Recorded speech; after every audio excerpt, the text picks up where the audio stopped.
This is the Big O Show. This is the Big O Show. All right. Good morning, sir. How are you doing? It's almost like the same answer I give you every Monday and Friday in our Acura Pembroke Pines report. Better than the Heat. I mean, I've either come on after an impressive, hope-creating victory or a hideous loss. But man, Big O, there has been very little in between this season. No, I know, because that's who they are. That's what mediocre teams do. Mediocre teams will once in a while surprise teams they're not supposed to beat, and then they'll lose to teams that they're supposed to beat. And it's just the way it is. When you're not good enough, you can't find consistency. And that's exactly what the Miami Heat have been in. They're mediocre because they can't find consistency. And part of their lack of consistency is their shooting. Because in this league, you have to be elite shooters. And you have to have several of them on your team, because if you don't have enough sharp shooters, it's going to be hard for you to keep up doing the math and playing that blue-collar lunch pail style offense from the 90s. And as I've said over and over and over and over and over again, they've lost their fastball in the front office. They've made a lot of bad decisions, and this is just a part of their bad decisions over the last 7, 8, 9 years. And this is a very poorly constructed team in today's NBA, and that's been their problem. This is why they're mediocre, because they're poorly constructed. Yeah, I mean, number 7 in the conference, you're halfway through a 15-team conference. It's what you are. The three-pointers haven't been as much of a factor because they've been playing teams who also haven't been hitting threes, but mostly you need complementary support. Jimmy Butler has been fantastic. If you were to rate MVP candidates based since the All-Star break, that's been Jimmy Butler. But man, you can see how it wears on him, Big O. You've been talking about he can't miss games, has to play more minutes, has to be there. He is taking every bit of the burden that he can. And for him to do what he did in the fourth quarter in Orlando and hit that three-pointer after another three-pointer was ruled not to be a foul and going to the line for 3, and then his teammates ignore him in overtime, and he doesn't get a single shot in the extra period and doesn't touch the ball until more than 3 minutes are expired in the 5-minute overtime. It just shows you there's something fundamentally wrong with this season's team. They can talk all they want about avoiding the play-in, but they can't. They can talk all they want about making noise in the first round, but they won't. Please. You know what? You see this with the Dolphins all the time. We've seen it with the Canes football team. Some teams just have the look where they want to get to the finish line and be done with this. And man, Big O, does this team seem to have that look. Yeah, and when he was talking about, I'm paraphrasing, but he was talking about the help that other guys having to step. I'm sitting there going, well, bro, you wanted Kyle Lowry here, right? This is why it was really important to spend that money on somebody that's better than you, or worst case scenario, equal than you, but somebody that could lift the burden from you.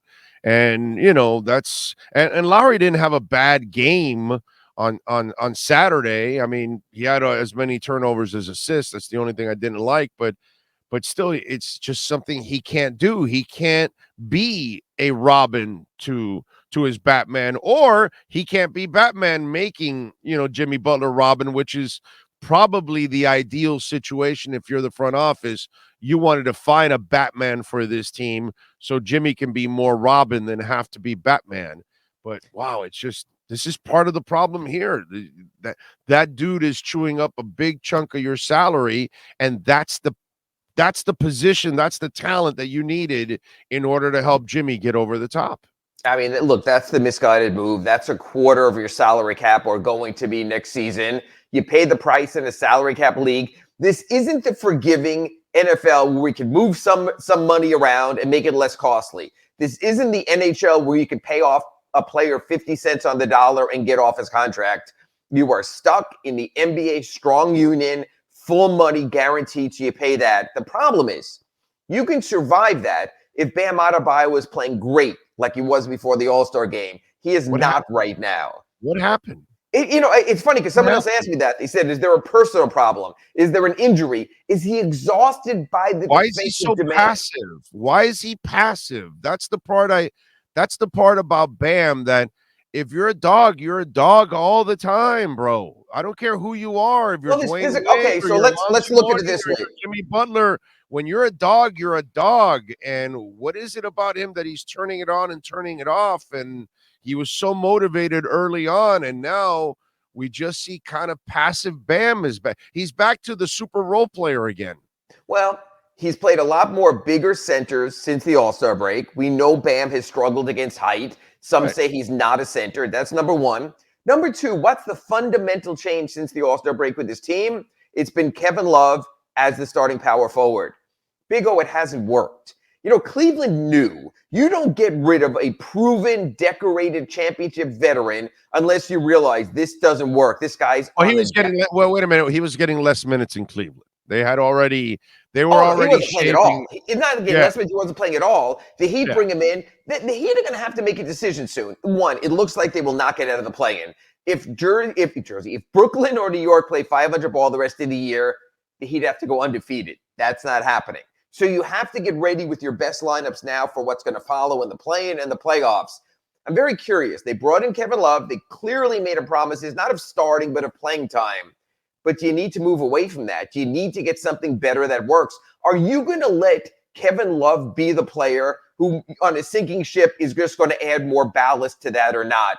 He's been okay, but the numbers alongside Bam have not been great. Again, since PJ Tucker left, we talk about this all the time. You can talk about it, the Dolphins and the one single position they're missing. You talk about it with the Heat, that power forward answer. You had it with Jay Crowder, you let him walk. You had it with PJ Tucker, you let him walk.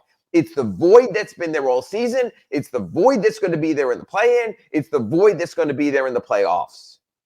So you don't fill the void because you're worried about tax? No, they did the right thing.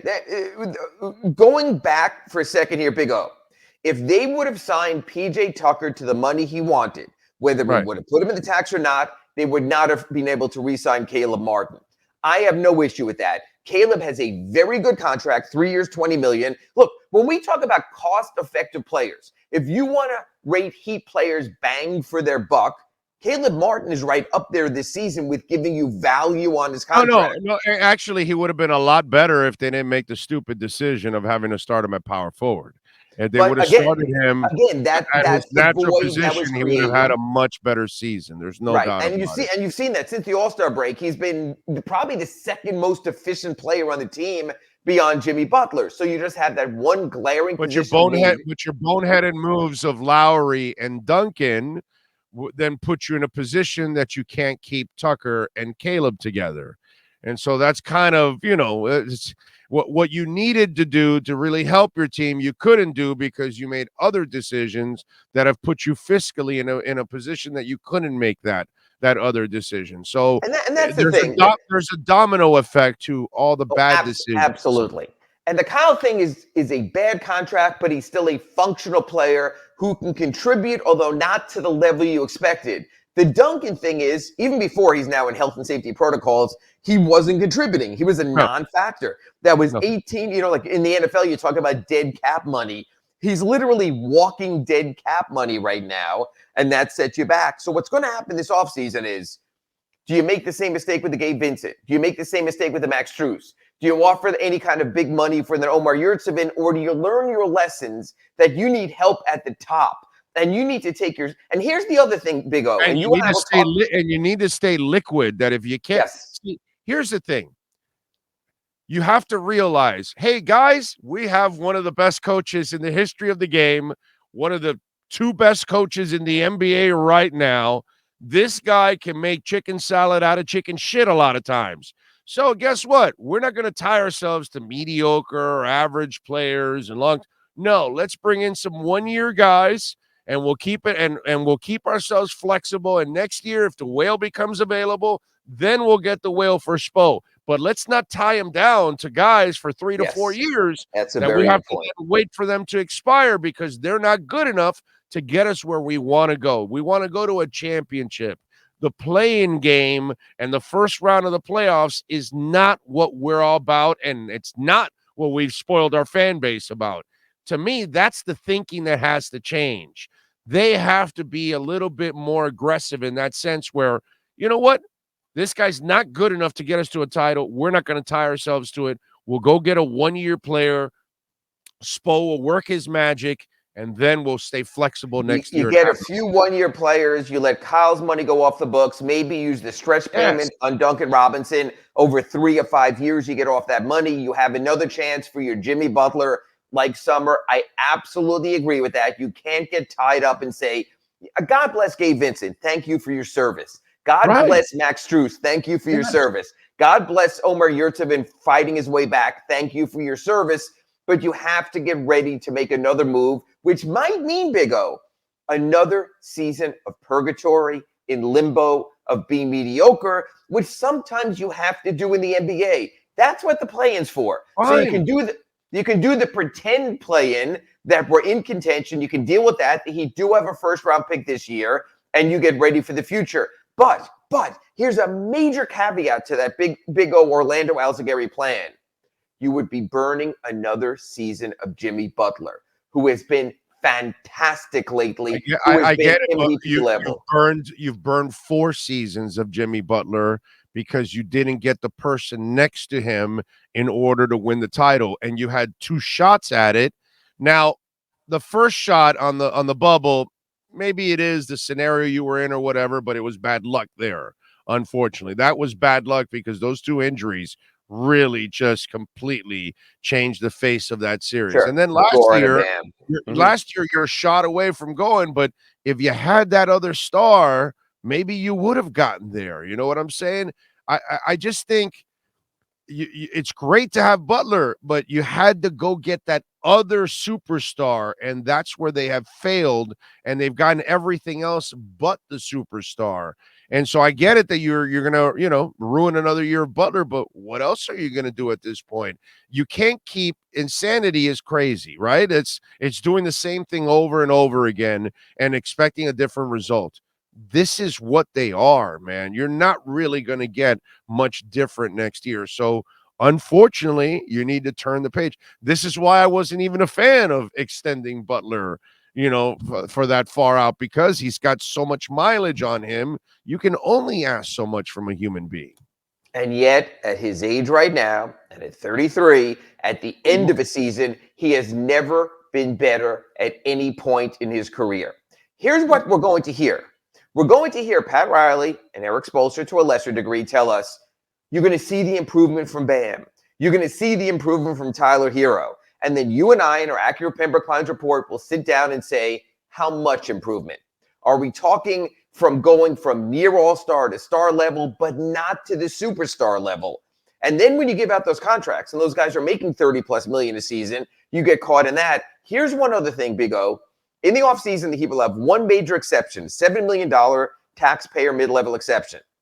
But if you spend that as a taxpayer team, it's going to count $17 million against the books. We're going to get a real read on what this team is willing to spend or not willing to spend to make the team better. As we've seen this past week, what Stephen Ross has done is he's taken additional immediate cap hits on Tyreek Hill and on some restructured deals in order to keep spending. You know, what's interesting, Big O, you talk about this all the time in our Acura Pembroke Pines reports, how the one thing about the Heat over the years has been willing to do is spend. That Mickey Harrison, to build a winner when in the championship window, has spent. Now, all of a sudden, Stephen Ross is the one who sees himself in a championship window, and he is spending, and the Heat seem to be pulling back. And it's going to be interesting how when we do our local owner ratings, owner and management ratings, it might be changing a little bit in our market. I'm not sure.